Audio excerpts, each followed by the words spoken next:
রাতের আঁধারে মেহেরপুর সীমান্ত দিয়ে এক রোহিঙ্গা সহ ১৫ বাংলাদেশিকে পুশব্যাক করেছে ভারতীয় সীমান্তরক্ষী বাহিনী বিএসএফ। বুধবার রাত ১টার দিকে মুজিবনগর কাঁটাতার পার করে বাংলাদেশের অভ্যন্তরে উপজেলার সোনাপুর মাঝপাড়া সীমান্ত এলাকায় ঠেলে দেয়া হয় তাদের। পুশব্যাক হওয়া ব্যক্তিরা জানান, তারা বিভিন্ন সময় অবৈধভাবে ভারতে প্রবেশ করে পুলিশের হাতে আটক হন এবং বিভিন্ন মেয়াদে কারা ভোগ করেন। পশ্চিমবঙ্গের বহরমপুর কারাগারে সাজা ভোগের পর বুধবার রাতে বিএসএফ তাদের সীমান্তে এনে বাংলাদেশের অভ্যন্তরে ঠেলে দেয়।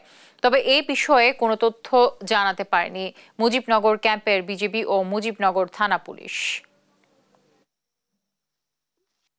আমরা রাজমিস্ত্রির কাজে ভারত যাচ্ছিলাম, বিএসএফের হাতে ঘেরা খাই। আমি খেয়েছি 5 মাস আগে, কেউ খেয়েছে 7 মাস আগে, কেউ খেয়েছে 2 বছর আগে। আমরা বহরমপুর সেন্টার জেলে ছিলাম, ওখান থেকে ধরলেন স্কোয়াড দিয়ে আমরাকে হেড ক্যাম্পে নিয়ে এলো।